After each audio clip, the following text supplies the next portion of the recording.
ಪ್ರೀತಿಯ ದ್ವಿತೀಯ PUC ವಿದ್ಯಾರ್ಥಿಗಳೇ, ಈಗಾಗಲೇ ನಾವು ಮಾಡೆಲ್ ಕ್ವೆಶ್ಚನ್ ಪೇಪರ್ 1ರ ಕೀ ಆನ್ಸರ್ಗಳನ್ನು ಅಪ್ಲೋಡನ್ನು ಮಾಡಿಕೊಟ್ಟಿದ್ದೇವೆ. ನಿಮ್ಮ ಪ್ರೀತಿ ಸಹಕಾರ ಹೀಗೆ ನಮ್ಮ ಜೊತೆ ಇರಲಿ.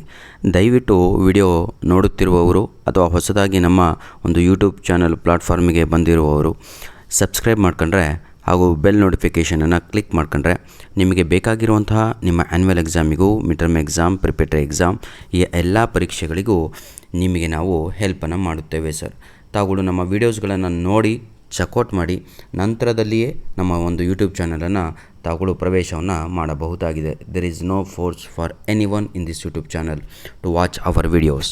ಒಂದೇ ಒಂದು ರಿಕ್ವೆಸ್ಟು, ನನ್ನ ಪ್ರೀತಿಯ ವಿದ್ಯಾರ್ಥಿಗಳೇ, ವಿಡಿಯೋ ಅಂತೂ ನೋಡ್ತಾ ಇದ್ದೀರಾ, ದಯವಿಟ್ಟು ಒಂದು ಲೈಕ್ ಬಟನ್ನು ಹಾಗೂ ಕೆಲವೊಂದು ಪ್ರಶ್ನೆಗಳನ್ನು ನಾನು ಏನಂತೀರ ಸರ್, ಮಾಡೆಲ್ ಕ್ವೆಶ್ಚನ್ ಪೇಪರಲ್ಲೇ ಕೇಳಿರ್ತೇನೆ. ಯಾಕಂದರೆ ಈಸಿಯಾಗಿರುವಂಥವು ಹಾಗೂ ಯೂನಿಟ್ ಟೆಸ್ಟ್ 1ರಲ್ಲಿ ರಿಪೀಟ್ ಆಗಿರುವಂಥ ಪ್ರಶ್ನೆಗಳು ಕೂಡ ಈ ಒಂದು ಮಾಡೆಲ್ ಕ್ವೆಶ್ಚನ್ ಪೇಪರ್ಗಳಲ್ಲಿ ಇರುತ್ತವೆ. ಹಾಗಾಗಿಯೇ ತಾವುಗಳು ಅದಕ್ಕೆ ಉತ್ತರಗಳನ್ನು ನಮಗೆ ಕಳಿಸಿದರೆ ಬಹಳ ಸಂತೋಷ ಆಗುತ್ತೆ ಸರ್. ಬನ್ನಿ, without wasting our time, let me start today's video. ಇವತ್ತು ಸಾಟರ್ಡೆ ಅಂದ್ಬಿಟ್ಟು ಮಧ್ಯಾಹ್ನನೇ ಈ ಒಂದು ವಿಡಿಯೋವನ್ನು ಮಾಡಿ ರಿಲೀಸನ್ನು ಮಾಡಿದ್ದೇನೆ ಸರ್. ಬನ್ನಿ, answer the following questions by choosing the right options ಅಂತ ಇದೆ. ನೋಡಿ ಪ್ರೀತಿಯ ವಿದ್ಯಾರ್ಥಿಗಳೇ, ದಯವಿಟ್ಟು 3 ಮಾಡೆಲ್ ಕ್ವೆಶ್ಚನ್ ಪೇಪರ್ಗಳನ್ನು ಪ್ರಿಂಟ್ ತಗೊಂಡು ಒಂದು ಸೆಟ್ ಇಟ್ಕೊಂಡ್ರೆ ಏನು ಹೋಗಲ್ಲ ಸರ್, ಒಂದು 15 ರೂಪಾಯಿ ಖರ್ಚಾಗ್ಬೋದು ಜಾಸ್ತಿ ಅಷ್ಟೇ, ಮತ್ತೇನೂ ಇಲ್ಲ, ಆಯಿತಾ. Answer the following questions by choosing the right options ಅಂತ ಇದೆ. ಮೊದಲು ಸರಿಯಾಗಿ ಪ್ರಶ್ನೆಗಳನ್ನು ಓದಿಕೊಳ್ಳಿ. 1ನೆಯ ಪ್ರಶ್ನೆ, ರೋಮಿಯೋ ಸೇಸ್, ನೋಡಿ ಹಾಗಾಗಿ ನಾನು ಪದೇ ಪದೇ ನಿಮ್ಗೆ ಹೇಳ್ತಾ ಇರ್ತೇನೆ, ತಮ್ಮಂದರೆ, ಅಕ್ಕಂದರೆ, ಅಣ್ಣಂದರೆ ದಯವಿಟ್ಟು ಪೋಯಮನ್ನು ಓದ್ಕೊಳ್ಳಿ ಅಂತ. ಇಲ್ಲಿ ಅದನ್ನೇ ಕೊಟ್ಟಿದ್ದಾರೆ.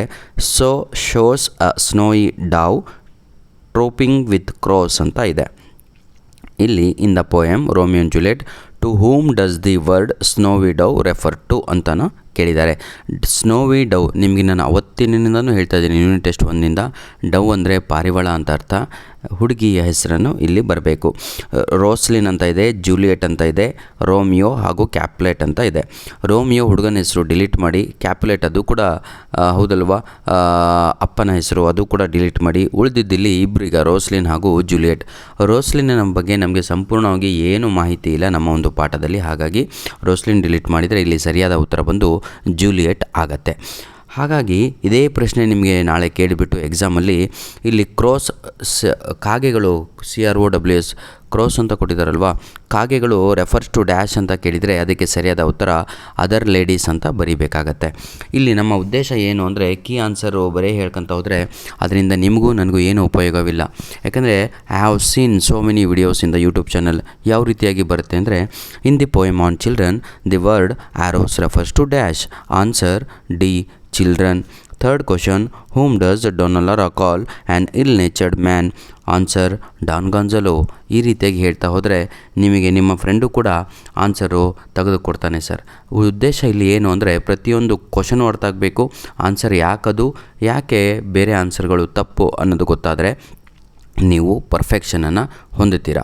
ನನ್ನ ರೀಸನ್ನು ಪ್ರತಿಯೊಂದು ಪಾಠ ಆಗಿರುವಂಥವು, ಪಾಠ ಆಗದೇ ಇರುವಂಥದ್ದು, ಪಾಠ ನಿಮಗೆ ಮಿಡ್ ಟರ್ಮ್ ಎಕ್ಸಾಮಿಗೆ ಇಲ್ಲದ ಪ್ರಶ್ನೆಗಳನ್ನು ಕೂಡ ನಾನು ನಿಮಗೆ ಇಲ್ಲಿ ಕೀ ಆನ್ಸರ್ಗಳನ್ನು ಕೊಡ್ತಾ ಇದ್ದೇನೆ. ಯಾಕಂದರೆ ಈ ಒಂದು ಮಾಡೆಲ್ ಕ್ವೆಶ್ಚನ್ ಪೇಪರು ನಿಮ್ಮ ಪ್ರಿಪೇಟರಿ ಎಕ್ಸಾಮಿಗೂ, ಆನ್ಯುವಲ್ ಎಕ್ಸಾಮಿಗೂ ಹೆಲ್ಪ್ ಆಗಲಿದೆ. ಉದ್ದೇಶ, ನಮ್ಮ ಟಾರ್ಗೆಟು ಬೋರ್ಡ್ ಎಕ್ಸಾಮಿಂದ ಆಗಿದೆ. ಪ್ರೀತಿಯ ವಿದ್ಯಾರ್ಥಿಗಳೇ, in the poem on children the word arrows refers to dash ಅಂತ ಇದೆ. ಮಾಡೆಲ್ ಕ್ವೆಶ್ಚನ್ ಪೇಪರ್ 1ರಲ್ಲಿ ನೋಡಿದ್ರಿ, arrows and bow and arrows ಅಂತ ಕೊಟ್ಟಿದ್ದರು. ಇಲ್ಲಿ ಆ್ಯರೋಸ್ ಕೊಟ್ಟಿದ್ದಾರೆ. ಇನ್ನೊಂದು ಕ್ವಶನ್ ಪೇಪರಲ್ಲಿ ನಿಮಗೆ ಆರ್ಚರ್ ಅಂತ ಬರ್ಬೋದು. ಆರ್ಚರ್ ಅಂದರೆ ಗಾಡ್ ಅಂತ ಹಾಕ್ತಾರೆ, ಹೌದಲ್ವಾ. ಇಲ್ಲಿ ಆ್ಯರೋಸ್ ಅಂತ ಕೊಟ್ಟಿದ್ದಾರೆ. ಆ್ಯರೋಸ್ ಅಂದರೆ ಬಾಣಗಳು ಅಂತ, ಹೌದಲ್ವಾ. ಬಾಣಗಳು ಮುಂದೆ ಹೋಗುವಂಥದ್ದು ಮಕ್ಕಳು. ಹಾಗಿದ್ರೆ D is the right answer. whom does Donna Lara call an ill-natured man? ಸಂಪ್ರದಾಯ ಇಲ್ಲದಂಥ ವ್ಯಕ್ತಿ ಅಂತ ಯಾರಿಗೆ ಬೈತಾಳೆ ಅಂದರೆ ಅದು ಡಾನ್ ಗಾನ್ಜಲೋ, ಅಜ್ಜನಿಗೆ. ಡಾನ್ ಗಾನ್ಜಲೋ ಅನ್ನೋದು ಸರಿಯಾದ ಉತ್ತರ. 4ನೆಯ ಪ್ರಶ್ನೆ, in the poem when you are old the speaker says dash loud his beloved moment of glad grace ಅಂತ ಇದೆ. ನೀವು ಪದ್ಯವನ್ನು ಓದಿದರೆ ಪದ್ಯದ ಸೆಕೆಂಡ್ ಸ್ಟ್ಯಾನ್ಸಾ ಹೌದಲ್ವಾ, ಅದರಲ್ಲಿ ಮೊದಲನೇ ಲೈನ್ ಇದೆ, many loud your moment of glad grace ಅಂತ. ನೋಡಿ, ಮೆನಿ ಅನ್ನೋದು ಸರಿಯಾದ ಉತ್ತರ, ಬಿ ಅನ್ನೋದು ಸರಿಯಾದ ಉತ್ತರ. 5ನೆಯ ಪ್ರಶ್ನೆ ಐಡೆಂಟಿಫೈ ದ ಸೀಕ್ವೆನ್ಸ್ ಅಂತ ಇದೆ. ಇಲ್ಲಿ 4 ಲೈನನ್ನು ಕೊಟ್ಟಿದ್ದಾರೆ. ಇದರಲ್ಲಿ ಸರಿಯಾದದ್ದು ಯಾವುದು, ಫಸ್ಟಿಂದ ಇಲ್ಲಿ ಕಥೆಯನ್ನು ಆ ಕಡೆ ಈ ಕಡೆ ಹಾಕಿರ್ತಾರೆ. ಇದರಲ್ಲಿ ಯಾವುದು ಅಂತ 4ನೇದು ಸರಿಯಾಗುತ್ತೆ. ಯಾವ ಪಾಠ ಅಂದರೆ ದಿ ಗಾರ್ಡನರ್, ಪಿ ಲಂಕೇಶ್ ಅವರು ಬರೆದಿದ್ದಾರೆ. ಈ ಒಂದು ಪಾಠ ನಿಮ್ಮ ಮಿಡ್ ಟರ್ಮ್ ಎಕ್ಸಾಮಿಗೆ ಇದೆ. ಓಲ್ಡ್ ಮ್ಯಾನ್ ವಾಸ್ ಹೈರ್ಡ್, ನೋಡಿ ಅಜ್ಜನನ್ನು ಕೆಲಸಕ್ಕೆ ತಗೊಂಡ್ರು. ಪಿಟಿ ಥೆಫ್ಟ್ಸ್ ವರ್ ಸ್ಟಾಪ್ಡ್, ಚಿಕ್ಕ ಚಿಕ್ಕ ಕಳ್ಳತನಗಳು ಸ್ಟಾಪ್ ಆಗ್ತವೆ. ನಂತರದಲ್ಲಿ ಆ ಪ್ಲ್ಯಾಂಟೇಷನ್ ಏನಾಗುತ್ತೆ, ತೋಟ ಎಕ್ಸ್ಪ್ಯಾಂಡ್ ಆಗ್ತಾ ಹೋಗುತ್ತೆ, ಹೌದಲ್ವಾ? ಹಾಗೆ ಇನ್ಕಮ್ ಕೂಡ ಜಾಸ್ತಿ ಆಗ್ತಾ ಹೋಗುತ್ತೆ. ಹಾಗಿದ್ರೆ ಸರಿಯಾದ ಉತ್ತರ ಬಂದು ಸಿ ಆಗುತ್ತೆ. C is the right answer. 6th question, my dear children, who creates heaven on earth according to poem in heaven if you are not here on earth ಅಂತ ಇದೆ. ಯಾರು ಸ್ವರ್ಗವನ್ನು ಸೃಷ್ಟಿ ಮಾಡಿದರು ಈ ಒಂದು ಭೂಮಿಯ ಮೇಲೆ ಅಂದರೆ ಅದಕ್ಕೆ ಕವಿ, poet is the right answer. 7ನೆಯ ಪ್ರಶ್ನೆಗೆ bowing is neither less nor more silly than shaking hands or kissing the cheek ಅಂತ ಇದೆ. ನೋಡಿ ಈ ಒಂದು ಪಾಠ ಜಪಾನ್ ಆ್ಯಂಡ್ ಬ್ರೆಜಿಲ್ ಅಂತ ಸೆಕೆಂಡ್ ಇಯರ್ PUCಗಿದೆ. ಇದರಲ್ಲಿ ಯಾವುದರ ಬಗ್ಗೆ ಮಾತಾಡಲಾಗಿದೆ ಅಂದರೆ ಈಸ್ಟ್ ಸೈಡಿನ ಬಗ್ಗೆ, ಅಂದರೆ ಜಪಾನು, ಅದರ ಬಗ್ಗೆ ಇಲ್ಲಿ ಮಾತಾಡಲಾಗಿದೆ ಅಂತ. ಮ್ಯಾಚ್ ದ ಫಾಲೋಯಿಂಗ್ ಪ್ರೀತಿಯ ವಿದ್ಯಾರ್ಥಿಗಳೇ, ಭಾಳ ಈಸಿಯಾಗಿ ಇರುವಂಥ ಮ್ಯಾಚ್ ದ ಫಾಲೋಯಿಂಗು. ಪಾಠ ಮಾಡಿಲ್ಲ ಅಂದರೂ ಕೂಡ ತಾವುಗಳು ಇಲ್ಲಿ ಬರಿಬೋದು. ಹೇಗೆ ಅಂತ ತೋರಿಸ್ಕೊಡ್ತೇನೆ ಬನ್ನಿ. ಟೆಲಿಫೋನ್ ಅಂತ ಇದೆ. ಟೆಲಿಫೋನ್ ಅಂದರೆ ಮೊಬೈಲ್ ಅಂದ್ಕೊಳ್ಳಿ. ಮೊಬೈಲು ನಾವು ಯೂಸ್ ಮಾಡೋದು ಏನಕ್ಕೆ ಅಂದರೆ ನಮ್ಮ ಧ್ವನಿ ದೂರದವರೆಗೆ ಹೋಗಲಿ ಅಂತ. ಅದು ಟೆಲಿಫೋನ್ ಅಂದರೆ ಧ್ವನಿ, ವಾಯ್ಸ್ ಅನ್ನೋದು ಸರಿಯಾದ ಉತ್ತರ ಬಿ ಆಗುತ್ತೆ. ಮೈಕ್ರೋಸ್ಕೋಪ್ ಅಂತ ಇದೆ. ಮೈಕ್ರೋಸ್ಕೋಪನ್ನು ಬಯೋಲ್ಯಾಬಲ್ಲಿ ಯೂಸ್ ಮಾಡ್ತಿದ್ದೀವಿ, ಅಥವಾ ನಮಗೆ ಏನಾದರೂ ಬ್ಯಾಕ್ಟೀರಿಯಾಗಳನ್ನು ನೋಡಲಿಕ್ಕೆ ನಾವು ಬೂತ್ ಕನ್ನಡಿಯನ್ನು ಯೂಸ್ ಮಾಡ್ತೀವಿ. ಹಾಗಿದ್ರೆ ಅದು ನಮ್ಮ ಕಣ್ಣಿಗಾಗಿ ಅಂತ, ಎಕ್ಸ್ಟೆನ್ಷನ್ ಆಫ್ ಐಸ್ ಅಂತ. ಎಷ್ಟು ಚೆನ್ನಾಗಿದೆ ಅಲ್ವಾ? ಪ್ಲಫ್ ಅಂದರೆ ರೈತರು ಗದ್ದೆಗಳಲ್ಲಿ ಕೆಲಸ ಮಾಡುವಂಥದ್ದು. ಏನಕ್ಕೆ ಅಂತ ಹೇಳಿದರೆ, ಏನಕ್ಕೆ ಯೂಸ್ ಮಾಡ್ತಾರೆ? ತಮ್ಮ ಕೈಗಳು ನೋವಾಗಬಾರ್ದು ಅಂತ ಅದನ್ನೆಲ್ಲ ಯೂಸ್ ಮಾಡ್ತಾರೆ, ಆರ್ಮ್ಸ್ ಅಂತ, ಹೌದಲ್ವಾ? 9ನೆಯ ಪ್ರಶ್ನೆ, who told Roof we want your votes. ರೂಫಿಗೆ ಇದು ವೋಟರ್ ಅಂತ ಒಂದು ಪಾಠ ಇದೆ ಸೆಕೆಂಡ್ ಇಯರ್ PUC ವಿದ್ಯಾರ್ಥಿಗಳೇ. ಅದರಲ್ಲಿ ರೂಫಿನ ಮನೆಗೆ ಕೆಲವೊಬ್ಬರು ಬಂದು ನಮಗೆ ನಿನ್ನ ವೋಟ್ ಕೊಡಪ್ಪ ಅಂತ ಕೇಳ್ತಾರೆ. ಯಾರು ಕೇಳಿದ್ದು? ನೋಡಿ, ನಿಮ್ಮ ಎಕ್ಸಾಮಲ್ಲಿ ನಿಮಗೆ ಪ್ರಶ್ನೆನೇ ಗೊತ್ತಾಗಲಿಲ್ಲ ಅಂದರೆ ಭಾಳ ಕಷ್ಟ ಆಗುತ್ತೆ ನನ್ನ ಪ್ರೀತಿಯ ವಿದ್ಯಾರ್ಥಿಗಳೇ. ಓದ್ಬಿಟ್ಟು ಕ್ವಶನ್ ಅರ್ಥ ಮಾಡ್ಕೊಳ್ಳೋದು ನೀವು ಕಲ್ತ್ರೆ ಭಾಳ ಚೆನ್ನಾಗಾಗತ್ತೆ. 5 ಪೌಂಡ್ ಕೊಡ್ತೇನೆ ನಿನಗೆ, ನಮಗೆ ವೋಟ್ ಹಾಕು ಅಂತ ಹೇಳಿದವರು ಯಾರು ಅಂದರೆ leader of POP campaign team ಅಂತ ಇದೆ, leader of POP campaign team, leader of village campaign team ಅಂತ ಇದೆ. ಏನೂ ಅಲ್ಲ, ಇಲ್ಲಿ ಬಿ ಅನ್ನೋದು ಸರಿಯಾದ ಉತ್ತರ ಆಗತ್ತೆ, ಪಾಪ್ ಕ್ಯಾಂಪಿಯನರ್ಸ್, ಆಯಿತಾ? In what name does water rise a storm. ಕೊನೆಯ ಪಾಠ ಸೆಕೆಂಡ್ ಇಯರ್ PUCದು ವಾಟರ್ ಅಂತ ಇದೆ, ಒಂದು ಪೋಯಮ್ಮು. ಅದರಲ್ಲಿ ವಾಟರು ಒಂದು ಆಕಾಶದ ಲೆವೆಲಿಗೆ ಬೆಳೀಲಿಕ್ಕೆ ಕಾರಣವೇನು ಅಂತ ಇದೆ, ಮಿಗಿಲೆತ್ತರಕ್ಕೆ ಅಂತ. ಆಕಾಶ ಅಂದರೆ ಮಿಗಿಲೆತ್ತರಕ್ಕೆ ಅಂತ. ಆನ್ಸರು ಇಲ್ಲಿ ಮಿನರಲ್ ವಾಟರ್ ಅಂತ, ಅದಕ್ಕೆ ಹೊಸ ಹೆಸರು ಕೊಟ್ಟಿದ್ದಕ್ಕಾಗಿ ಅಂತ. ಇದು ಎಲ್ಲರಿಗೂ ಭಾಳ ಇಂಪಾರ್ಟೆಂಟು, ಇದನ್ನು ವಿಡಿಯೋ ಸ್ಕಿಪ್ ಮಾಡಬಾರ್ದು. Fill in the blanks with the passive form of the verbs given in the bracket ಅಂತ ಇದೆ. ಇದು ನಿಮಗೆ ಯೂನಿಟ್ ಟೆಸ್ಟ್ ಒಂದಿನೂ ನಾನು ಒಂದು ಯಾವಾಗ ಪ್ರಾರಂಭ ಆಯಿತು ಅವತ್ತಿನಿಂದನೂ ಕಲಿಸ್ತಾ ಇದ್ದೇನೆ. ಇನ್ನೂ ಯಾರಿಗೆ ಅರ್ಥ ಆಗಿಲ್ಲವೋ ದಯವಿಟ್ಟು ವಿಡಿಯೋದ ಡಿಸ್ಕ್ರಿಪ್ಷನ್ ಬಾಕ್ಸಲ್ಲಿ ಪ್ಯಾಸಿವ್ ಫಾರ್ಮ್ ಅಂತ ಕೊಟ್ಟು ಲಿಂಕನ್ನು ಕೊಟ್ಟಿರ್ತೇನೆ, ಅಲ್ಲಿ ಕ್ಲಿಕ್ ಮಾಡಿಕೊಂಡು ತಾವುಗಳು ಸಂಪೂರ್ಣವಾಗಿ ಗ್ರಾಮರನ್ನು ಕಲಿಯಬಹುದು. ನೋಡಿ, ಈಗ ಮೊದಲನೆಯ ಉತ್ತರ ಇಲ್ಲಿ ಬಂದು ದಿ ಲಾರಿ ಡ್ರೈವರ್ ಡ್ಯಾಶ್ ಅಂತ ಇದೆ, ಅರೆಸ್ಟ್ ಅಂತ ಬ್ರ್ಯಾಕೆಟಲ್ಲಿದೆ. ಇದಕ್ಕೆ ಸರಿಯಾದ ಉತ್ತರ ಬಂದು ವಾಸ್ ಅರೆಸ್ಟೆಡ್ ಅನ್ನೋದು ಸರಿಯಾದ ಉತ್ತರ ಆಗತ್ತೆ. The passenger in the car dash hurt ಅಂತ ಇದೆ. ಅದಕ್ಕೆ ಸರಿಯಾದ ಉತ್ತರ ಬಂದು ವರ್ ಹರ್ಟ್ ಅನ್ನೋದು ಸರಿಯಾದ ಉತ್ತರ. ಯಾಕಂದರೆ ಹರ್ಟ್ ಅನ್ನೋದು ಇರ್ರೆಗ್ಯುಲರ್ ವರ್ಬು, ಅದು ಚೇಂಜ್ ಆಗಲ್ಲ. ಹರ್ಟ್ ಹರ್ಟ್ ಹರ್ಟ್ ಅಷ್ಟೇ ಅದು. ಶಿ ಗಾಟ್ ಹರ್ಟೆಡ್ ಅಲ್ಲ, ಯಾಕಂದರೆ ಕಟ್ಟು ಪುಟ್ಟು ಹಿಂಗೆ ಹರ್ಟ್ ಅನ್ನೋದು ಚೇಂಜ್ ಆಗಲ್ಲ. ನಂತರದಲ್ಲಿ ಅಡ್ಮಿಟ್ ಅಂತ ಇದೆ, ವರ್ ಅಡ್ಮಿಟೆಡ್ ಅನ್ನೋದು ಸರಿಯಾದ ಉತ್ತರ ಆಗತ್ತೆ. ಪ್ರೀತಿಯ ವಿದ್ಯಾರ್ಥಿಗಳೇ, ಏನಾದರೂ ಡೌಟ್ ಇದ್ದಲ್ಲಿ ತಾವುಗಳು ನಮಗೆ ಕಮೆಂಟ್ಸಲ್ಲಿ ತಿಳಿಸಬಹುದಾಗಿದೆ. Fill in the blanks by choosing the appropriate expressions given in the bracket ಅಂತ ಇದೆ. ಈಗ ಬನ್ನಿ, ಬಹಳ ಈಸಿಯಾಗಿ ಇರುವಂಥದ್ದು ನೋಡಿ. ಇಲ್ಲೇನಾಯಿತು ಅಂದರೆ he was dash his mother asked him to speak to his aunt and she was dash in the matter of mobile phone ಅಂತ ಇದೆ. ಇಲ್ಲಿ ಹೊಸದಾಗಿ ಒಂದು ಮೊಬೈಲ್ ಫೋನ್ ಪರ್ಚೇಸ್ ಮಾಡಬೇಕು ಅಂತ ಯಾರೋ ಹೋಗಿದ್ದಾರೆ, ಅವರಿಗೆ ಮೈಂಡಲ್ಲಿ ಗೊಂದಲ ಇದೆ. ಅದನ್ನೇ ನಾವು ಇನ್ನೆ ಫಿಕ್ಸ್ ಅಂತ ಕರಿತೀವಿ. ಮೊದಲನೇ ಆನ್ಸರು. ಎರಡನೇ ಆನ್ಸರು, ಇನ್ನೊಬ್ಬರು ಅದರಲ್ಲಿ ಬಹಳ ಪರಿಣಿತಿಯನ್ನು ಹೊಂದಿದ್ದಾರೆ ಅಂದರೆ ವೆಲ್ ವರ್ಸ್ಡ್ ಅಂತ. ವೆಲ್ ವರ್ಸ್ಡ್ ಅಂದರೆ ಬಹಳ ಪರಿಣಿತಿಯನ್ನು ಹೊಂದಿದ್ದಾರೆ ಅಂತ. ಭಾಳ ಈಸಿ ಅಲ್ವಾ? 13ನೆಯ ಪ್ರಶ್ನೆ ಬಹಳ ಈಸಿಯಾಗಿ ನಿಮಗೆ ಸ್ವಲ್ಪ ಗೊತ್ತಾಗಲಿ ಅಂದ್ಬಿಟ್ಟು ಈ ರೀತಿಯಾಗಿ ಹಾಕಿದ್ದೇನೆ. ಇಲ್ಲಿ ನೀಟಾಗಿ ಕೇಳ್ಕಡಿ ನನ್ನ ಪ್ರೀತಿಯ ವಿದ್ಯಾರ್ಥಿಗಳೇ. ಎಕ್ಸಾಮಲ್ಲಿ ಯಾರ್ಯಾರು ಈ ರೀತಿಯಾಗಿ ಬರೆದು ಕ್ರಾಸ್ ಲೈನ್ ಹಾಕ್ತಿರೋ ಅವರಿಗೆ ಅಂಕಗಳನ್ನು ನೀಡಲಾಗುವುದಿಲ್ಲ. ಅರ್ಥ ಆಗತ್ತಾ? ಇದು ಚಿಕ್ಕ ಮಕ್ಕಳು ಮಾಡ್ದಂಗೆ ಆಗತ್ತೆ. LKG UKG 1ನೇ ಕ್ಲಾಸ್ ಮಕ್ಕಳು ಮ್ಯಾಚ್ ದ ಫಾಲೋಯಿಂಗ್ಗೆ ಈ ರೀತಿಯಾಗಿ ಅಡ್ಡ ಲೈನು ಕ್ರಾಸ್ ಲೈನ್ ಹಾಕಿಬಿಟ್ಟು ಸ್ಕೇಲ್ ತಗೊಂಡು, ಹೌದಲ್ವಾ, ಅಥವಾ ಪೆನ್ಸಿಲಲ್ಲೋ ಪೆನ್ನಲ್ಲೋ ಇದಕ್ಕೆ ಅಂಕಗಳು ನಿಮ್ಮ ಮಿಡ್ ಟರ್ಮ್ ಎಕ್ಸಾಮಲ್ಲೋ ಆನ್ಯುವಲಲ್ಲೋ ಕೊಡೋಲ್ಲ. ದಯವಿಟ್ಟು ತಾವುಗಳು ಏನು ಮಾಡಬೇಕು ಅಂದರೆ ಡೈರೆಕ್ಟಾಗಿ ಈಗ ಅಂದರೆ ಏನು ಇಲ್ಲಿ ಮೊಬೈಲ್ ಫೋನ್ಸ್ ಅಂತ ಬರೆದಿದ್ದೇನೆ ಆರೋ ಮಾರ್ಕಲ್ಲಿ, ಅದನ್ನು ಡೈರೆಕ್ಟಾಗಿ ಆಪೋಸಿಟ್ ಅದಕ್ಕೆ ಬರೀಬೇಕು. A ಕಾಲಮ್ ಬರ್ಕೊಂಡು B ಕಾಲಮಲ್ಲಿ ದೇಗೆ ಮೊಬೈಲ್ ಫೋನ್ಸ್ ಅಂತ ಆನ್ಸರನ್ನು ಬರೀಬೇಕಾಗತ್ತೆ. ಹಾಗಿದ್ರೆ ಮೊಬೈಲ್ ಫೋನ್ಸ್ ಅಂತ ಯಾಕೆ ಸರ್ ಆನ್ಸರು ಅಂತ ತಾವುಗಳು ಕೇಳೋದಾದರೆ ಪ್ಯಾಸೇಜನ್ನು ಓದಬೇಕು. Mobile phones are very useful these days. ಇವತ್ತಿನ ಪ್ರಪಂಚದಲ್ಲಿ ಮೊಬೈಲ್ ಫೋನ್ಸ್ಗಳು ಬಹಳ ಯೂಸ್ಫುಲ್ ಆಗಿವೆ. They are very efficient tools. They ಅಂದರೆ ಏನು ಅಂತ ಕೇಳಲಾಗಿದೆ. ದೇ ಅಂದರೆ ಮೊಬೈಲ್ ಫೋನ್ಸ್ ಅಂತ ಬರಿಬೇಕು. ಇಲ್ಲೇನು ಅಂದರೆ ಇವೆಲ್ಲವೂ ಕೂಡ A ಕಾಲಮಲ್ಲಿ ಇರುವಂಥವು. ಇದನ್ನು ನಾವು ಪ್ರೊನೋಮಿನಲ್ ಪ್ರೊನೌನ್ಸ್ ಅಂತ ಕರೆಯುತ್ತೇವೆ. ಆಯಿತಾ? They are very efficient tools for communication. Youngsters are expert in using mobile phones. Their skills. Their ಅಂದರೆ ಅವರ ಅಂದರೆ ಯಾರ್ದು? ಯಂಗ್ಸ್ಟರ್ಸ್ ಅನ್ನುವಂಥದ್ದು ಇಲ್ಲಿ ಸರಿಯಾದ ಉತ್ತರ ಆಗತ್ತೆ. ತಾವುಗಳು ನೋಡ್ಬೋದು 2ನೇ ಉತ್ತರ ನಮ್ಮದು ಯಂಗ್ಸ್ಟರ್ಸ್ ಅಂತ ಇದೆ. ಹೇಗೆ ಮಾಡ್ತೀರಾ ಎಕ್ಸಾಮಲ್ಲಿ? ದೇ ಅಂತ ಬರೆದು ಆಪೋಸಿಟಲ್ಲೇ ಅಲ್ಲಿ ಮೊಬೈಲ್ ಫೋನ್ಸ್ ಅಂತ ಬರೀರಿ. ದೇರ್ ಅಂತ ಬರೆದು ಅದಕ್ಕೊಂದು ಆ್ಯರೋ ಮಾರ್ಕ್ ಹಾಕಿಬಿಟ್ಟು ಯಂಗ್ಸ್ಟರ್ಸ್ ಅಂತ ಬರೀಬೇಕು. ಈ ರೀತಿಯಾಗಿ ಪ್ರತಿಯೊಂದು A ಕಾಲಮಿಗೆ ಡೈರೆಕ್ಟಾಗಿ ತಾವುಗಳು B ಕಾಲಮಿನ ಆನ್ಸರನ್ನು ಬರೀಬೇಕು. ವಿಚ್ ಅಂತ ಇದೆ. ವಿಚ್ ಅಂದರೆ ಇಲ್ಲಿ ಪ್ರೀತಿಯ ವಿದ್ಯಾರ್ಥಿಗಳೇ ಸೀನ್ರಿ ಅಂತ ಆಗುತ್ತೆ. ತಾವುಗಳು ನೋಡ್ಬೋದು ಇಲ್ಲಿ ಅದ್ರ ಹಿಂದೆನೇ ಆನ್ಸರ್ ಇರುತ್ತೆ. 90% ಆ ವರ್ಡು ಯಾವುದು ನಿಮಗೆ ಎಕ್ಸಾಮಲ್ಲಿ ಕೇಳಿರ್ತಾರೋ ಅದ್ರ ಹಿಂದೆನೇ ಆನ್ಸರ್ ಇರುತ್ತೆ. ಆದರೆ ಕೆಲವೊಮ್ಮೆ ಹಿಂದೆ ಆನ್ಸರ್ ಬರಲ್ಲ. ಇದನ್ನು ನಾನು ಮಾಡೆಲ್ ಕ್ವಶನ್ ಪೇಪರ್ 1ರಲ್ಲಿ ನಿಮಗೆ ಸಂಪೂರ್ಣವಾಗಿ ತಿಳಿಸ್ಕೊಟ್ಟಿದ್ದೇನೆ. ಶಾರ್ಟ್ಕಟ್ಟು ಎಲ್ಲ ಟೈಮಲ್ಲೂ ವರ್ಕ್ ಆಗಲ್ಲ ಕಣ್ರಿ ಅಂತ, ಹೌದಲ್ವಾ? ಈ ರೀತಿಯಾಗಿ ತಾವುಗಳು ಬರೀಬೇಕಾಗತ್ತೆ. ಇಟ್ ಅಂದರೆ ಏನಿಲ್ಲಿ? ಸಾಂಗ್ ಅಂತ ಇದೆ ನೋಡಿ.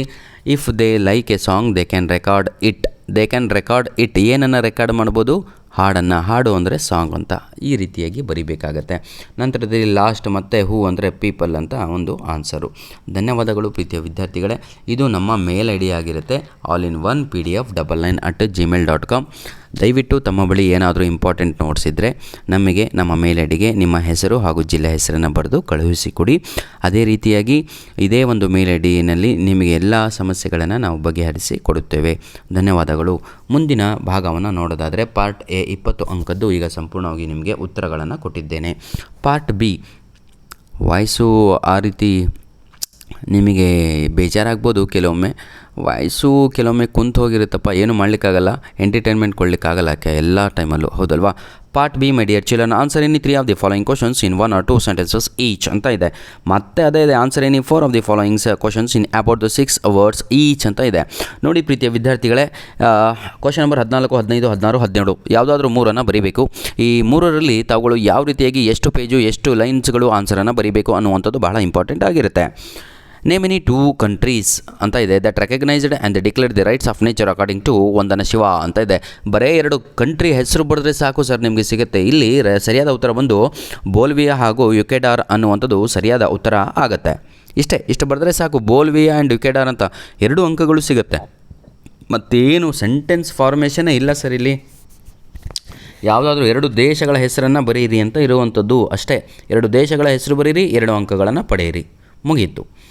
ನಂತರದಲ್ಲಿ when Don Gonzalo prepares to read he takes out the things from his pocket. ಏನೇನನ್ನು ತಗಂಡ ಅಂತ ಇದೆ.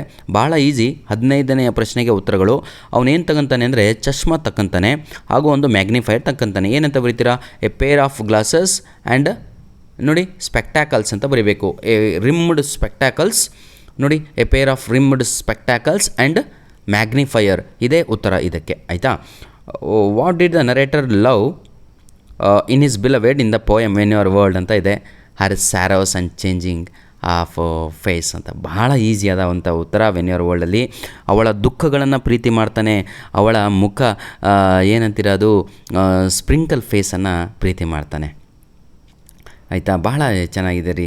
Mention any 2 things in the nature which makes this earth heaven ಅಂತ ಇದೆ. ಸ್ವರ್ಗವನ್ನೇ ಭೂಮಿ ನೋಡಿ, ಇಲ್ಲಿ ಯಾವುದಾದ್ರೂ 3 ಬರೀಬೇಕಾಗಿರುತ್ತೆ.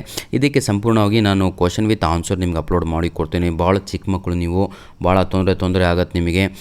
ತಮಗೆ ಟೈಮ್ ಇಲ್ಲ, ಟೆಕ್ಸ್ಟ್ ಬುಕ್ ಓದೋಕ್ಕೂ ಟೈಮ್ ಇಲ್ಲ ಪಾಪ, ನಿಮಗೆ ಗೈಡ್ ಓದೋಕ್ಕೂ ಟೈಮ್ ಇಲ್ಲ, ಆನ್ಸರ್ ಹುಡುಕೋಕ್ಕೂ ಟೈಮ್ ಇಲ್ಲ. ನೀವು ಭಾಳ ಚಿಕ್ಕ ಮಕ್ಕಳು, ಇನ್ನೂ ಚಡ್ಡಿ ಹಾಕೋಣಕ್ಕೆ ಬರಲ್ಲ. ಹಾಗಾಗಿ ನಾನು ಏನು ಮಾಡ್ತೀನಿ ಅಂದರೆ ಇವೆಲ್ಲ ಪ್ರಶ್ನೆಗಳಿಗೆ ಉತ್ತರ ರೆಡಿ ಮಾಡಿ ಸ್ಪೂನ್ ಫೀಡಿಂಗ್ ಅಂತ ಕರಿತೀವಿ. ಸ್ಪೂನ್ ಫೀಡಿಂಗ್ ಅಂದರೆ ಏನು ಹೇಳಿ, ಚಿಕ್ಕ ಮಕ್ಕಳಿಗೆ ಅಮ್ಮನೇ ತುತ್ತು ಮಾಡಿ ಉಣಿಸ್ತಾರಲ್ವ, ಹಂಗೆ ಇಂಗ್ಲೀಷಲ್ಲಿ ಮಾಡಿಕೊಡ್ತೀನಿ ಸರ್. ಏನು ಚಿಂತೆ ಮಾಡಬೇಡಿ, ಕ್ವಶನ್ ವಿತ್ ಆನ್ಸರೇ ಅಪ್ಲೋಡನ್ನು ಮಾಡಿಕೊಡ್ತೇನೆ. ನಕ್ಕಂತ ಕುತ್ಕೋಬೇಡಿ ಆಯಿತಾ. ಯಾಕಂದರೆ ಭಾಳ ಇಲ್ಲೇ 15 ನಿಮಿಷ ಆಯಿತು, ಇನ್ನು ಕ್ವಶನ್ ಪೇಪರ್ ಮುಗಿಸ್ಲಿಲ್ಲ ಅಂದರೆ ವೀಡಿಯೋನೇ ನೋಡಲ್ಲ ಯಾರು. ಹಾಗಾಗಿ ಕ್ವಶನ್ ಆನ್ಸರು ಸಪ್ರೇಟಾಗಿ ಮಾಡಿಕೊಡ್ತೇನೆ. ಇಲ್ಲಿ 4 ಅಂಕದ ಪ್ರಶ್ನೆಗಳು ಕೂಡ ಇದ್ದಾವೆ. ತಾವುಗಳು ಪಾರ್ಟ್ ಸಿಗೆ ಈಗ ನಾವು ಬಂದಿದ್ದೇವೆ. ಒಂದು ಅನ್ಸೀನ್ ಪ್ಯಾಸೇಜ್ ಬರುತ್ತೆ. ಅನ್ಸೀನ್ ಪ್ಯಾಸೇಜ್ ಅಂದರೆ ಅದು ನಿಮ್ಮ ಟೆಕ್ಸ್ಟ್ ಬುಕ್ಕಲ್ಲಿರಲ್ಲ, ಹೊರಗಿನ ಯಾವುದೋ ಒಂದು ಹಿಸ್ಟ್ರಿಯ ಬಗ್ಗೆ ಕೊಟ್ಟಿರ್ತಾರೆ. ಇಲ್ಲಿ ನಾನು ಸಂಪೂರ್ಣವಾಗಿ ಆನ್ಸರೇ ಹುಡುಕಿ ನಿಮಗೆ ಬರೆದು ಕೊಟ್ಟಿದ್ದೇನೆ. ರೀಸನ್ ಇಷ್ಟೇ, ಇದನ್ನು ಕೂಡ ತಪ್ಪನ್ನು ಬರೆದು ಬರ್ತಾರೆ ಎಕ್ಸಾಮಲ್ಲಿ. 9 ಅಂಕದ ಈ ಒಂದು ಪ್ಯಾಸೇಜನ್ನು ತಾವುಗಳು ಕಾಪಿ ಮಾಡಿ ಬರೆಯುವಂಥದ್ದು. ಆದರೆ ಪ್ರಶ್ನೆ ಅರ್ಥ ಆಗಬೇಕು. ನೋಡಿ, what is the average weight of southern African Python ಅಂತ ಇದೆ, ಹೆಬ್ಬಾವು ಅಂತ. ಆದರೂ 60 ಕಿಲೋಗ್ರಾಮ್ಸ್ ಅನ್ನೋವಂಥದ್ದು ಸರಿಯಾದ ಉತ್ತರ, 60 kg ಅಂತ ಆಯಿತಾ. Which snakes appears a nest for its lakes ಅಂತ ಇದೆ, ಅದು ಕಿಂಗ್ ಕೋಬ್ರಾ ಅನ್ನೋವಂಥದ್ದು ಸರಿಯಾದ ಉತ್ತರ ಆಗುತ್ತೆ. ಸಿ ಆನ್ಸರು ಸದರ್ನ್ ಆಫ್ರಿಕಾದಲ್ಲಿ snake goes an extra miles ಅಂತ ಇದೆ ಆಯಿತಾ, ತನ್ನ ಆಫ್ ಸ್ಪ್ರಿಂಗ್ ಅಂದರೆ ಮುಂದಿನ ಪೀಳಿಗೆಗಾಗಿ ಅಂತ. 6ನೆಯ ಡಿ ಕ್ವಶನಿಗೆ burrow created by other animals ಅಂತ. ಈ ಕ್ವಶನಿಗೆ Alexander studied the pythons for 7 years ಎಲ್ಲಿ ಅಂತ ಕೇಳಿದ್ದಾರೆ.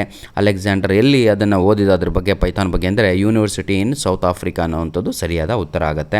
ವಾಟ್ ಪರ್ಸೆಂಟೇಜ್ ಅಂತ ಇದೆ, 40% ಅನ್ನೋದು F answer. G answer how many snakes ಅಂತ ಇದೆ, 37 snakes did Alexander study to understand the behaviour of pythons. 37 ಬಗೆಯ ಹಾವುಗಳ ಬಗ್ಗೆ ಓದ್ತಾನೆ. ದ ಇಡಿಯಮನ್ನು ಕೇಳಿದ್ದಾರೆ, to go an extra mile ಅಂದರೆ ಪುಟ್ ಎಕ್ಸ್ಟ್ರಾ ಎಫರ್ಟ್ ಅನ್ನುವಂಥದ್ದು ಸರಿಯಾದ ಉತ್ತರ. ಇಲ್ಲಿ ಆ್ಯಂಟೋನಿಮನ್ನು ಕೇಳ್ತಾರೆ ನೋಡಿ. ಈಗ ಕೇರಿಂಗ್ ಅಂತ ಇದೆ, ಇದಕ್ಕೆ ಆ್ಯಂಟೋನಿಮ್ ಅಂತ ಇದೆ ಕೇರಿಂಗು, ಅದಕ್ಕೆ ಪ್ರೊಟೆಕ್ಟಿಂಗ್ ಅನ್ನುವಂಥದ್ದು ಸರಿಯಾದ ಉತ್ತರ ಆಗತ್ತೆ. ಕೇರಿಂಗಿಗೆ ಅರ್ಥ ಆಗುತ್ತಲ್ವ? ಹೌದಾ, ತಪ್ಪಲ್ವಾ? ಹಾಗಿದ್ರೆ ಸರಿಯಾದ ಉತ್ತರ ಏನು ಅಂತ ಹಾಕಿ ನೋಡೋಣ. ಕೇರಿಂಗ್ ಅಂತ ಇದೆ, ಇದಕ್ಕೆ ಆ್ಯಂಟೋನಿಮನ್ನು ಹಾಕಬೇಕು. ಆ್ಯಂಟೋನಿಮ್ ಅಂತ ಹೇಳಿದರೆ ವಿರುದ್ಧ ಪದ ಆಯಿತಾ. ಏನು ಹಾಕ್ತೀರಾ ನೋಡೋಣ. ತಾವುಗಳು ವಿಡಿಯೋ ಅಲ್ಲಿಗೆ ಸಂಪೂರ್ಣವಾಗಿ ನೋಡಿದ್ದೀರಾ ಅಂತ ಅರ್ಥ. ಕ್ವಶನ್ ನಂಬರ್ ನೋಡೋಣ ಏನು ಹಾಕ್ತೀರಾ. ನಂತರದಲ್ಲಿ ದಿ ರೋಡ್ ನಾಟ್ ಟೇಕನ್ ಅಂತ ಇದೆ ಪ್ರೀತಿಯ ವಿದ್ಯಾರ್ಥಿಗಳೇ. ದಿ ರೋಡ್ ನಾಟ್ ಟೇಕನಲ್ಲಿ 9 ಪ್ರಶ್ನೆಗಳನ್ನು ಕೊಟ್ಟಿದ್ದಾರೆ, ಯಾವುದೋ ಒಂದು ಪೋಯಮ್ಮು ಆಯಿತಾ. ಭಾಳ ಈಸಿಯಾಗಿ why did the speaker choose the other road ಅಂತ ಇದೆ. ತಮಗೆಲ್ಲರಿಗೂ ಕೂಡ ಗೊತ್ತು, ತಾವುಗಳು ನೋಡಿ ಇಲ್ಲಿ ಈ ರೀತಿಯಾಗಿ ತಾವುಗಳು ಓದ್ಕೋಬೇಕು. 2 roads diverged in yellow wood sorry could not travel on both ಅಂತ ಇದೆ, ಹೌದಲ್ವಾ? ಕೆಲವೊಮ್ಮೆ ನಾವು ಬರೆದಿರೋದು ಸೇವ್ ಆಗಿರಲ್ಲ. ಇಲ್ಲಿ ನೋಡಿ ಕ್ವಶನ್ ನಂಬರ್ 1 ಬಿಟ್ಟು ಎಲ್ಲದೂ ಕೂಡ ಸೇವ್ ಆಗಿದೆ. Why did the speaker choose the other road ಅಂತ ಹೇಳಿದರೆ ಯಾಕೆ ಅಂತ ಹೇಳಿದರೆ ಇಟ್ ವಾಸ್ ನಾಟ್ ಟ್ರಾವೆಲ್ಡ್ ಅಂತ, ಅದು ಯಾರು ಕೂಡ ಹೋಗಿರಲ್ಲ ಹಾಗಾಗಿ ಅಂತ ಆಯಿತಾ. What did the speaker do at the place where 2 roads ಡೈವರ್ಜ್ಡ್. ಹಾಗಿದ್ರೆ ಅಲ್ಲಿ ನಿಂತ್ಕೊಂಡು ಸ್ಪೀಕರ್ ಏನು ಮಾಡ್ತಾ ಇರ್ತಾನೆ ಅಂದರೆ ಸ್ಟುಡ್ ಫಾರ್ ಲಾಂಗ್ ಟೈಮ್ ಅನ್ನೋದು ಭಾಳ ಸಮಯ ನಿಂತ್ಕೊಂಡಿರ್ತಾನೆ. ನಂತರದಲ್ಲಿ ವೇರ್ ಡಿಡ್ 2 roads ಡೈವರ್ಜ್ ಅಂತ ಕೇಳಲಾಗಿದೆ, ಅದು ಕಾಡಿನಲ್ಲಿ ಎಲ್ಲೋ ವುಡ್ ಅನ್ನೋವಂಥದ್ದು ಸರಿಯಾದ ಉತ್ತರ. ಈ ರೀತಿಯಾಗಿ ತಾವುಗಳು ಎಲ್ಲದೂ ಕೂಡ ಬರೀಬೇಕಾಗತ್ತೆ. ಈ answer road, F answer morning, ಯಾವ ಸಮಯದಲ್ಲಿ ಅಂದರೆ ಮಾರ್ನಿಂಗು. ನಂತರದಲ್ಲಿ ಜಿ ಆನ್ಸರು ದಿ ಪೋಯೆಟ್ ಅಂತ ಇದೆ, ಯಾರು ಲೆಸ್ ಟ್ರಾವೆಲ್ಡ್ ಅಲ್ಲಿ ಹೋದರು ಅಂತ ಹೇಳಿದರೆ ಕವಿ ಅಂತ ಆಯಿತಾ. How will be the speaker saying after ages ಅಂತ ಹೇಳಿದರೆ ಇನ್ ಸೈಯಿಂಗ್ ಅಂತ ನಿಂತಿಸಿರುವಂಥ. ಆ್ಯಂಟೋನಿಮ್ ಲೆಸ್ಸಿಗೆ ವಿರುದ್ಧ ಪದ ಮೋರ್ ಅನ್ನುವಂಥದ್ದು. ನಂತರದಲ್ಲಿ ಪಾರ್ಟ್ ಡಿನಲ್ಲಿದ್ದೀವಿ ಪ್ರೀತಿಯ ವಿದ್ಯಾರ್ಥಿಗಳೇ. ಬೋರ್ ಆಗ್ಬೋದು ಕೆಲವೊಬ್ಬರಿಗೆ, ಯಾಕಂದರೆ 20 ನಿಮಿಷದ ವಿಡಿಯೋ ಇದು, ಮತ್ತು ಸಂಪೂರ್ಣ 80 ಮಾರ್ಕ್ಸಿಗೆ ತಾವುಗಳು ಕೂತ್ಕೊಂಡು 3 ತಾಸು ಎಕ್ಸಾಮ್ ಬರೀತೀರಾ. ಇಲ್ಲಿ ನಮ್ಮ ಮಾಡಿದಂಥ 20 ನಿಮಿಷದ ವಿಡಿಯೋನ ನೋಡಲ್ಲ ನೀವು. ನಮ್ಮ ತಪ್ಪಲ್ಲ ಸರ್, ಅದು ನಿಮ್ಮ ತಪ್ಪಾಗತ್ತೆ, ಸ್ಕಿಪ್ ಮಾಡಿದ್ರಲ್ಲ, ಏನು ಮಾಡಲಿಕ್ಕಾಗಲ್ಲ. ಬನ್ನಿ, ರೀರೇಟ್ ಆ್ಯಸ್ ಡೈರೆಕ್ಟೆಡ್ ಅಂತ ಇದೆ. Rani saw an old man on her way to the school dash old man ಅಂತ ಇದೆ. ದಿ ಅನ್ನೋದು ಸರಿಯಾದ ಉತ್ತರ ಆಗತ್ತೆ ಆಯಿತಾ. ಇಲ್ಲಿ ನಿಮಗೆ ದಿನೋ ಏನೋ ಅಂತ ಬ್ರ್ಯಾಕೆಟಲ್ಲಿ ಕೊಡಲ್ಲ, ಆರ್ಟಿಕಲ್ ಅಂತ ಕೊಟ್ಟಿದ್ದಾರೆ. ಆರ್ಟಿಕಲ್ ಅಂತ ಹೇಳಿದ್ರೇ 3 ಆಪ್ಷನ್, ಅದಕ್ಕೆ ಎ ಅಥವಾ ಆ್ಯನ್ ಅಥವಾ ದಿ ಬರುವಂಥದ್ದು. ಅದರಲ್ಲಿ 3ರಲ್ಲಿ ಯಾವುದೋ ಒಂದು ಆನ್ಸರು, ಇಲ್ಲಿ ದಿ ಅನ್ನೋದು ಸರಿಯಾದ ಉತ್ತರ ಆಗತ್ತೆ. ನಂತರದಲ್ಲಿ ರೀಅರೇಂಜ್ ದ ಫಾಲೋಯಿಂಗ್ ಅಂತ ಇದೆ, ಭಾಳ easy. We must follow certain rules and regulations. ಹೆಂಗೆ ಸರ್ ನಿಮ್ಗೆ ಗೊತ್ತಾಯಿತು ಅಂತ ಕೇಳಿದಾದರೆ 31 ಸೆಕೆಂಡ್ ಕ್ವಶನು. ಫಸ್ಟಿಗೆ ನಾವು ಪ್ರೊನೌನನ್ನು ಯೂಸ್ ಮಾಡ್ತೀವಿ, ಸೆಕೆಂಡಿಗೆ ನಾವು ವರ್ಬನ್ನು ಯೂಸ್ ಮಾಡ್ತೀವಿ. ಇಲ್ಲಿ ಮಾಡಲ್ ವರ್ಬ್ ಬಂದಿದೆ ಮಸ್ಟ್ ಅನ್ನುವಂಥದ್ದು, ಆಯಿತಾ. ಮೂರನೆಯದು Indian sports person have one the so many medals in Paris Olympics ಅಂತ ಇದೆ. ಹ್ಯಾವ್ ಅನ್ನೋದು ಸರಿಯಾದ ಉತ್ತರ ಆಗುತ್ತೆ, ಯಾಕಂದರೆ ಬಹುವಚನ. ನಂತರದಲ್ಲಿ Robert dash many messengers to his friend yesterday. ನೆನ್ನೆಯ ದಿನ ಅಂತ ಹೇಳಿದರೆ ಇಲ್ಲಿ ಭೂತಕಾಲ ಬರಬೇಕು, ಪಾಸ್ಟ್ ಟೆನ್ಸು, ಹಾಗಾಗಿ ಸೆಂಟ್ ಅನ್ನುವಂಥದ್ದು ಸರಿಯಾದ ಉತ್ತರ, SENT, ಆಯಿತಾ. ನಂತರದಲ್ಲಿ ಫಿಲ್ ಇನ್ ದ ಬ್ಲ್ಯಾಂಕ್ಸ್ ಅಂತ ಇದೆ, ವಿತ್ ದಿ ರೈಟ್ ಲಿಂಕರ್ಸ್ ಅಂತ ಇದೆ ಪ್ರೀತಿಯ ವಿದ್ಯಾರ್ಥಿಗಳೇ, ಆಯಿತಾ. Fill in the blanks with the right linkers ಅಂತ ಇದೆ. ಡ್ಯಾಶ್ ನೋಡಿ 3 ಆಪ್ಷನನ್ನು ಕೊಟ್ಟಿದ್ದಾರೆ, 1 2 3 4 ಡ್ಯಾಶಸ್ ಇದ್ದಾವೆ. 4 ಅಂಕಗಳು ಎಕ್ಸಾಮಲ್ಲಿ ಸಿಗುತ್ತೆ. ಒಂದು ತಪ್ಪಾದರೆ 2 ಮಾರ್ಕ್ಸ್ ಹೋಗುತ್ತೆ. ಯಾಕೆ ಹೇಳಿ, ಹೌದಲ್ವ? ಇರೋದೇ 4 ಡ್ಯಾಶಸ್ಸು, 4 ಆಪ್ಷನ್ಸು. ಆ ಕಡೆ ಈ ಕಡೆ 1 ತಪ್ಪಾದರೂ ಕೂಡ 2 ಅಂಕಗಳು ಹೋಗುತ್ತೆ. 2 ತಪ್ಪಾದರೆ ಮುಗದೆ ಹೊತ್ತಲ್ಲಿಗೆ 0 ಮಾರ್ಕ್ಸೇ ಬರುತ್ತೆ. ಬನ್ನಿ ಸರ್, 1ನೇ ಉತ್ತರ, when mister elephant requested help the man could not refuse. ಏಕೆ ಅಂತ ಹೇಳಿದರೆ, as he was his friend, ಅವನ ಗೆಳೆಯನಾಗಿರ್ತಾನೆ ಅಂತ. ಸೊ ಹಾಗಾಗಿ he decided to help mister elephant though it was raining heavily. ಮಳೆ ಜಾಸ್ತಿ ಬರ್ತಾ ಇದ್ದರೂ ಕೂಡ ಅಂತ, ಆಯಿತಾ. ಭಾಳ ಈಸಿಯಾಗಿ ಇರುವಂಥದ್ದು. ರಿರೈಟ್ ಆ್ಯಸ್ ಡೈರೆಕ್ಟೆಡ್ ಅಂತ ಇದೆ, ಅಂದರೆ ಕ್ವಶನ್ ಯಾವ ರೀತಿಯಾಗಿ ಕೊಟ್ಟಿದ್ದೆವೋ ಅದಕ್ಕೆ ಉತ್ತರವನ್ನು ಬರೀರಪ್ಪ ಅಂತ. ಏನೂ ಇಲ್ಲ, ಇಲ್ಲಿ ಕ್ವಶನ್ ಟ್ಯಾಕ್ಸ್ ಕೊಟ್ಟಿದ್ದಾರೆ. ಯಾರ್ಯಾರಿಗೆ second year PUC question tags ಬರಲ್ವೋ, ಫಸ್ಟ್ ಇಯರ್ PUCನಲ್ಲಿತ್ತು ಕಲ್ತಿಲ್ವೋ, ಏನು ಚಿಂತೆ ಮಾಡುವ ಅವಶ್ಯಕತೆ ಇಲ್ಲ. ಇದೇ ವಿಡಿಯೋದ ಡಿಸ್ಕ್ರಿಪ್ಷನ್ ಬಾಕ್ಸಲ್ಲಿ ನಿಮಗೆಲ್ಲರಿಗೂ ಕೂಡ ಕ್ವಶನ್ ಟ್ಯಾಕ್ಸಿನ ಲಿಂಕ್ಸ್ಗಳನ್ನು ಕೊಟ್ಟಿರ್ತೇನೆ. ತಾವುಗಳು ಕ್ಲಿಕ್ ಮಾಡ್ಕೊಂಡು ಉಚಿತವಾಗಿ ಖುಷಿಯಾಗಿ ಕನ್ನಡದಲ್ಲೂ ಎಕ್ಸ್ಪ್ಲನೇಷನ್ ಇದೆ, ಇಂಗ್ಲೀಷಲ್ಲೂ ಎಕ್ಸ್ಪ್ಲನೇಷನ್ ಇದೆ, ಕಲಿಯಬಹುದಾಗಿದೆ. ಅದು ನಿಮಗೆ ಬಿಟ್ಟಿದ್ದು, ಆಯಿತಾ, ಕಲಿಯುವಂಥದ್ದು. ಬರೀ ಆನ್ಸರ್ ಬೇಕು ಅಂದರೆ ಅದರಿಂದ ಉಪಯೋಗವಿಲ್ಲಪ್ಪ, ಕಲೀರಿ. The fathers have taken to organic farming ಅಂತ ಇದೆ. ಸರಿಯಾದ ಉತ್ತರ ಹೆವಂಟ್ ದೇ ಅನ್ನುವಂಥದ್ದು ಸರಿಯಾದ ಉತ್ತರ ಆಗುತ್ತೆ. The police were providing security to the visiting officials ಅಂತ ಇದೆ. ಇಲ್ಲಿ ಯಾರು ಅಂತ ಕೇಳಬೇಕು, ಯಾರು ಅನ್ಲಿಕ್ಕೆ ಹೂ ಅಂತ ಆಗುತ್ತೆ. ಯಾಕೆಂದರೆ ಲಾಸ್ಟ್ ಮಾಡಲ್ ಕ್ವಶನ್ ಪೇಪರಲ್ಲಿ ನಾವು ವಾಟ್ ಅಂತ ಯೂಸ್ ಮಾಡಿದ್ವಿ, ಯಾಕೆಂದರೆ ಏನು ಅಂತ ಬಂದಿತ್ತಲ್ಲಿ ಕನ್ನಡದಲ್ಲಿ. ಡ್ಯಾಶ್ ವರ್ ಪ್ರೊವೈಡಿಂಗ್, ಯಾರು ಕೊಡ್ತಾ ಇದ್ರು ಸೆಕ್ಯೂರಿಟಿ, ಯಾರು ಅಂದರೆ ಹೂ ಅಂತ ಬರೆದ್ರೆ ಸರಿಯಾದ ಉತ್ತರ. ಸಂಪೂರ್ಣವಾಗಿ ಆನ್ಸರನ್ನು ಬರೀಬೇಕಾಗತ್ತೆ ತಾವುಗಳು, ಬರೀ ಹೂ ಬರೆದ್ರೆ ಮಾರ್ಕ್ಸ್ ಸಿಗಲ್ಲ. ದಿ ಪೊಲೀಸ್ ಜಾಗದಲ್ಲಿ who were providing security to the visiting officials ಅಂತ ಸಂಪೂರ್ಣವಾಗಿ ಸೆಂಟೆನ್ಸನ್ನು ಬರೀರಿ ವಿದ್ಯಾರ್ಥಿಗಳೇ. ನಂತರದಲ್ಲಿ ರೆಕ್ಟಿಫೈ ದಿ ಎರರ್ಸ್ ಅಂತ ಇದೆ. ಕೊಟ್ಟಿರುವ ಸೆಂಟೆನ್ಸಲ್ಲಿ ಭಾಳ ತಪ್ಪಿದ್ದಾವೆ ವಿದ್ಯಾರ್ಥಿಗಳೇ, ಅದನ್ನು ಸರಿ ಮಾಡಿ ಬರೆಯಿರಿ ಅಂತ ಇದೆ. ಭಾಳ ಈಸಿ ಕಣ್ರಿ. Students var prepare well for there exams ಅಂತ ಇದೆ. ಪ್ರಿಪೇರ್ ಅಂತ ಬರಲ್ಲ ಅಲ್ಲಿ V3 ಫಾರ್ಮ್ ವರ್ಬು ಬರಬೇಕಾಗತ್ತೆ, ಯಾಕಂದರೆ ಪಾಸ್ಟ್ ಟೆನ್ಸ್ ಇದು ಪ್ಯಾಸಿವ್ ಫಾರ್ಮಿನ ಸೆಂಟೆನ್ಸು. ಅಲ್ಲಿ ವರ್ ಪ್ರಿಪೇರ್ಡ್ ಅಂತ ಬರಬೇಕು, ವರ್ ಪ್ರಿಪೇರ್ಡ್, ಆಯಿತಾ. ಗುರು ಅಡ್ವೈಸ್ಡ್ ಹಿಸ್ ಸಿಸ್ಟರ್ ಅಂತ ಇದೆ. ಇಲ್ಲಿ ಏನು ತಪ್ಪಿಲ್ಲ, ಸಿ ಜಾಗದಲ್ಲಿ ಎಸ್ ಬಂದರೆ ಮುಗೀತು. ಅಡ್ವೈಸ್ಡ್ ಸ್ಪೆಲ್ಲಿಂಗು ಚೇಂಜ್ ಆಗಬೇಕು ಅಷ್ಟೇ. Read the following passage and make notes by filling the blanks. ಇದನ್ನು ನೋಟ್ ಮೇಕಿಂಗ್ ಅಂತಲೂ ಕರಿತೀವಿ, ಫ್ಲೋ ಚಾರ್ಟ್ ಅಂತಲೂ ಕೂಡ ಕರೆಯುತ್ತೇವೆ. ಹಾಗಿದ್ದರೆ ಬನ್ನಿ ನೋಡೋಣ. Train dogs with their incredible sense of smell help police in tracking criminals. ಒಂದು ಸ್ಟೋರಿ ಕೊಟ್ಟಿದ್ದಾರೆ. ಹಾಗಿದ್ರೆ ನಮ್ಮ ಬಾಕ್ಸಲ್ಲಿ ಏನೇನು ಕೊಟ್ಟಿದ್ದಾರೆ ಅಂತ ನೋಡೋಣ. Train dogs with their incredible dash. ಹಾಗಿದ್ರೆ ಏನು ನೆಕ್ಸ್ಟ್ ಇನ್ಕ್ರೆಡಿಬಲ್ ಆದಮೇಲೆ ಏನಿದೆ ಪ್ಯಾಸೇಜಲ್ಲಿ ನೋಡಿ, ಸ್ಮೆಲ್, ಸೆನ್ಸ್ ಆಫ್ ಸ್ಮೆಲ್, ಅದೇ ಉತ್ತರ. ಇಲ್ಲಿ ಗ್ರೀನ್ ಇಂಕಲ್ಲಿ ಬರ್ದಿದ್ದಾನಲ್ವ ಅದೇ. ಹೆಲ್ಪ್ ಪೊಲೀಸ್, ಎದರಲ್ಲಿ ಹೆಲ್ಪ್ ಮಾಡ್ತವೆ? Help police. ನೋಡಿ ಆನ್ಸರ್ ಬರೀಬೇಕು, ಈಗ ರೆಡ್ ಇಂಕಲ್ಲಿ ಇದೆ ನೋಡಿ ಇಲ್ಲಿ, ಇನ್ ಟ್ರ್ಯಾಕಿಂಗ್ ಕ್ರಿಮಿನಲ್ಸ್ ಅನ್ನುವಂಥದ್ದು ಸರಿಯಾದ ಉತ್ತರ. ಎರಡನೆಯದು ಬರೀಡ್ ಪೀಪಲ್ ಅನ್ನುವಂಥದ್ದು ಸರಿಯಾದ ಉತ್ತರ. Help to find bombs and drugs. ಎಲ್ಲ ನಾಯಿಗಳು ಎದಕ್ಕೆ ಹೆಲ್ಪ್ ಮಾಡ್ತವೆ? ಬಾಂಬು ಹಾಗೂ ಡ್ರಗ್ಸ್ಗಳನ್ನು ಫೈಂಡ್ ಮಾಡಲಿಕ್ಕೆ ಹೆಲ್ಪ್ ಮಾಡ್ತವೆ. 34ನೆಯ ಪ್ರಶ್ನೆ. ತುಂಬ ಧನ್ಯವಾದಗಳು ಪ್ರೀತಿಯ ವಿದ್ಯಾರ್ಥಿಗಳೇ.